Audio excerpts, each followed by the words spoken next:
Hi, this is Rene Sagaran, pioneer member of the Maneuvers and former choreographer dancer of Mr. Pure Energy Gary V.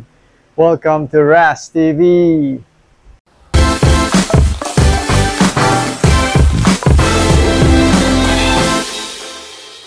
So, okay guys, napanood nyo na ba yung music video ng SB19 na Time? Grabe, nakakaiyak, no? Ilang beses kong pinanood. Kami ng wife ko naiyak. Kahit na pangalawa, pangatlo, naiyak pa rin ako. so, sa mga hindi pa nakakapanood, panoorin nyo po. Yung kanta kasi nila, storytelling talaga eh. So, wala ang SB19 sa music video. So, more on mother and daughter relationship, yung story.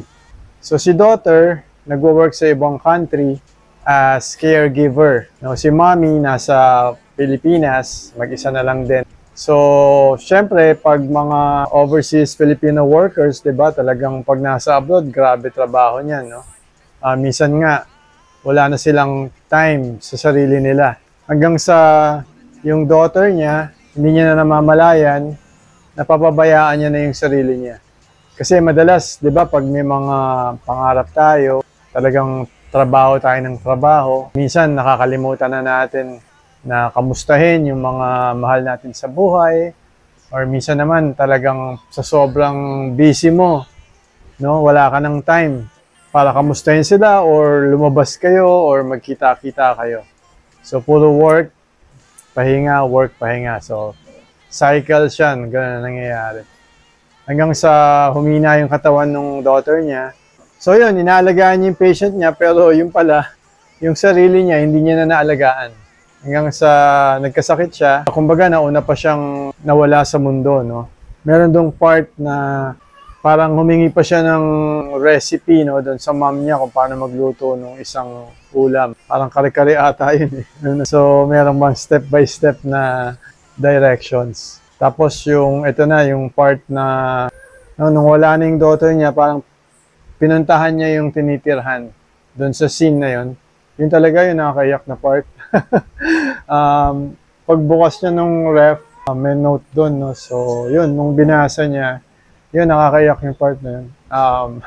Yan, hanggang ngayon yan, naiyak ako. So, grabe yung story, no? Sobrang lahat makaka-relate. Kasi nga, about family, about sa mga mahal sa buhay, and hindi natin talaga alam. Nobody knows, no? Only God knows kung kailan ang oras natin sa mundong to. Kasi lahat naman tayo dadaan lang, 'di ba?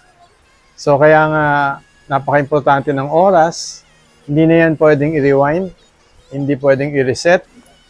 Yung mga time na na-consume, magiging memories na lang lahat 'yan. So talagang kailangan, let's make the most out of it. Lalo na kung may time kayo, kausapin niyo yung mga mahal niyo sa buhay, or kung may time kayo, lumabas kayo once in a while, or kung magkakasama kayo, i-treasure niyo yung moment na yan. And isa pang reminder, no, sa ating lahat, kailangan lagi kang ready para pag tapos na yung oras mo sa mundong to, alam mo kung saan ka pupunta. Kasi dalawa lang naman pupuntahan natin, di ba? It's either heaven or hell. So, yun lang. So kagaya guys ngayon, no, ang daming tragedy, no, na nakakalungkot na mga nangyari. Yung sa NAIA Terminal 1 ba yun?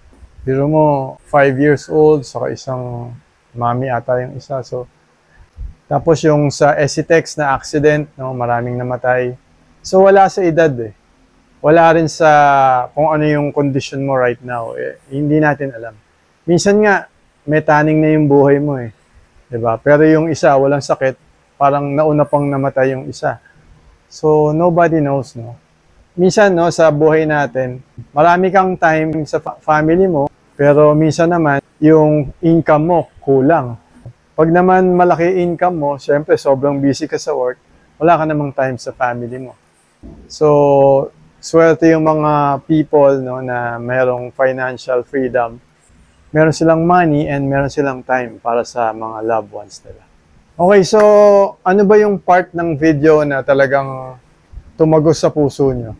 Kumbaga, yung naalala nyo na sana nabigyan nyo pa ng oras or nakasama nyo pa yung someone na nawala sa inyo.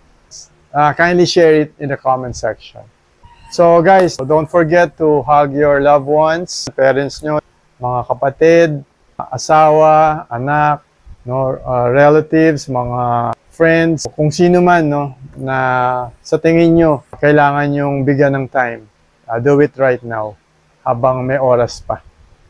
Alright? So, spread love and good vibes lang lagi. Laging masaya para lahat ng memories talagang special. So, please don't forget to like, subscribe, and share. Hope to see you on my next video. God bless you all. Peace.